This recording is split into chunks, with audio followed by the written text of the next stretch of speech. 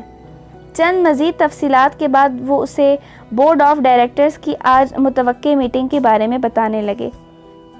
میم، ایک trade centre کا project ہے، ہمیں وہ حاصل کرنا ہے، اور یعنی کہ ٹینڈر کی نیلامی ہے اور ہمیں نیلامی جیتنی ہے۔ اس نے دبے دبے جوش سے ان کی بات کاٹی۔ گزرتے گزرتے کبھی کوئی سوپ سیریل دیکھ لیتی تھی تو اس میں عموماً ٹینڈرز کی نیلامی ہو رہی ہوتی اور مخالف کمپنیاں بولی لگا رہی ہوتی، سو کم از کم کچھ تو پتہ تھا اسے کنسٹرکشن کمپنی کے متعلق۔ باقر صاحب لمحے بھر کو خاموش ہوئے، پھر نفی میں سر ہلایا۔ نہیں میم، ٹینڈر کی نیلامی کا معاملہ نہیں ہے۔ اچھا؟ اس نے خفت چھپاتے ہوئے سر ہلا دیا۔ اب وہ درمیان میں نہیں بولے گی، خاموش رہ کر بس سنے گی۔ اصل میں ایک گروپ ٹریڈ سینٹر بنانا چاہ رہا ہے۔ وہ اس کے لیے مختلف کمپنیوں کے آئیڈیاز دیکھنا چاہتے ہیں کہ کون ان کی زمین کو بہترین طور پر استعمال کر کے ٹریڈ سینٹر بنا سکتا ہے۔ اگر ہمارا آئیڈیا اپروو ہو گیا تو پروجیکٹ ہمیں مل جائے گا۔ میں ہیڈ آرکیٹیکٹ کو بھیجتا ہوں، وہ آپ کو مزید بریف کر دیں گے۔ باقر صاحب مؤدب انداز میں اٹھتے ہوئے بولے۔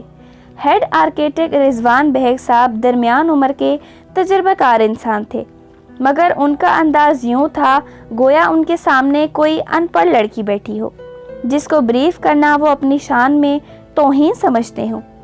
جان بوجھ کر مشکل اصطلاحات استعمال کرتے ہوئے وہ بہت لاپرواہی سے اس کو اپنا کام دکھا رہے تھے۔ یہ ٹریڈ سینٹر ہے، یہ پارکنگ لاٹ ہے، یہاں ہم یوں کریں گے، یہاں یوں۔ حیا اسی انداز میں کمر سیٹ سے ٹکائے ہتھیلیاں ملائے بیٹھی بہت تحمل سے ان کی بات سن رہی تھی۔ اب آپ کو تو اتنا پتہ نہیں ہوگا میم، بہرحال یہ اتنا شاندار پروجیکٹ پلان ہے کہ عمارت دیکھتے ہی گاہک فوراً سے کار ادھر پارک کرے گا اور شاپنگ شروع کر دے گا۔ خیر، میں تو اس موت کے کنویں میں کبھی کار پارک نہ کروں۔ کار کو کچھ ہو گیا تو روہل کبھی نہیں چھوڑے گا کہ وہ اس کی کار تھی، مگر اب تو روہل نے بہت کچھ کھو دیا اور کار تو جہان کے پاس تھی۔ پتہ نہیں وہ اس وقت کیا کر رہا ہوگا۔ اوف حیا، کام پہ توجہ دو۔ وہ سر جھٹک کر ان کی طرف متوجہ ہو گئی۔ ڈیزائن کی اسے واقعی کچھ سمجھ نہیں تھی، لیکن اگر وہ اتنے قابل آرکیٹیکٹ اس کی اتنی تعریف کر رہے تھے تو یقیناً وہ بہت اچھا ہوگا، وہ قائل ہو گئی تھی۔ بورڈ آف ڈائریکٹر کی میٹنگ اس کی توقع سے زیادہ بری رہی۔ جب وہ کانفرنس روم میں داخل ہوئی تو لمبی کانفرنس ٹیبل کے دونوں اطراف کرسیوں کے قطاروں پہ سوٹڈ بوٹڈ افراد منتظر سے بیٹھے تھے۔ سربراہی کرسی خالی تھی۔ وہ فائل سنبھالے تیز تیز قدموں سے چلتی کرسی تک آئی۔ کوئی اس کے لیے کھڑا نہیں ہوا۔ اس نے میز پہ پرس رکھا اور کرسی سنبھالتے ہوئے فائل کھولی، پھر گردن اٹھا کر دیکھا تو سب مرد حضرات اسی کی طرف متوجہ تھے۔ تایا فرقان، زاہد چچا، داور بھائی، ولید، چند غیر شناسا چہرے۔ لمحے بھر کو اس کا اعتماد ڈانو ڈول ہوا۔ جو لڑکی اتنا کچھ سہتی ہے وہ بہت مضبوط لڑکی ہوتی ہے۔ اس نے فوراً سے خود کو سنبھال لیا۔ تمہید کے بعد وہ اپنے ازلی پر اعتماد اور دو ٹوک انداز میں کہنے لگی، سلیمان اصغر کی اٹارنی انفیکٹ ہونے کے ناطے ان کی صحت یابی تک میں ان کی سیٹ سنبھالوں گی۔ مجھے امید ہے کہ کسی کو اعتراض نہیں ہوگا۔ اعتراض تو خیر ہے، مگر کیا کیا جا سکتا ہے؟ تایا فرقان نے ناگواری چھپانے کی کوشش کیے بغیر ہاتھ جھلا کر کہا۔ اس نے گردن موڑ کر بہت سنجیدگی سے انہیں دیکھا۔ جی سر، میں جانتی ہوں کہ بہت سے لوگوں کو اعتراض ہوگا، مگر چونکہ آپ میرے ساتھ ہیں اس لیے مجھے ان کی پرواہ نہیں ہے۔ اب کام کی بات پہ آتے ہیں۔ ان کو کچھ اس طرح سے گھیرا کہ وہ نہ ہاں کر سکے اور نہ ہی نہ۔ وہ میٹنگ کے مقاصد کی طرف آ گئی۔ غلط فہمی تھی کہ ولید دوبارہ اس کے راستے میں نہیں آئے گا۔ ولید سمیت قریباً سبھی، حتیٰ کہ داور بھائی بھی، تمام عرصے میں اس سے بات بات سوال کرتے رہے، جان بوجھ کر کنفیوز کرنے والے سوال، اور پھر اس کی توجہ پر استہزائیہ انداز میں سر جھٹک دیا جاتا۔ غصہ اسے آیا، مگر اسے عائشہ گل کی اچھی لڑکی کی طرح تحمل سے کام لینا تھا۔ لیکن آخر میں اس کا صبر جواب دے گیا جب داور بھائی نے بہت چپتے ہوئے انداز میں کہا، میڈم آپ کا تو LLB بھی مکمل نہیں ہوا تو آپ ایک کنسٹرکشن فرم کی پیچیدگیاں کیسے سمجھ پائیں گی؟ جب آپ 4 سال میں 2 دفعہ انگلش لینگویج میں سپلی لے کر BA کر سکتے ہیں اور سمپل MA کر کے آج ادھر بیٹھ کر مجھ سے سوال جواب کر سکتے ہیں تو پھر مجھے یقین ہے کہ میں بھی جلد ہی کمپنی کی ساری پیچیدگیاں سمجھ جاؤں گی۔ بہت سکون سے کہتی وہ اٹھ کھڑی ہوئی۔ کانفرنس روم میں سناٹا چھا گیا۔ داور بائی کا چہرہ سرخ پڑ گیا مگر وہاں پرواہ کسے تھی؟ وہ السلام علیکم کہہ کر اپنی چیزیں اٹھا کر اسی اعتماد اور وقار کے ساتھ چلتی دروازے کی سمت بڑھ گئی جس کے ساتھ وہ اندر آئی تھی، سلیمان اصغر کی مغرور بیٹی۔ پیچھے سے اس نے کسی کو کہتے سنا تھا مگر وہ باہر نکل آئی۔ پرسوں پریزنٹیشن تھی اور اگر وہ اچھی سی پریزنٹیشن دے کر پروجیکٹ اپروو کروا لے تو وہ ان شاؤنسٹ مردوں پہ ثابت کر دے گی کہ سلیمان اصغر کا انتخاب درست تھا۔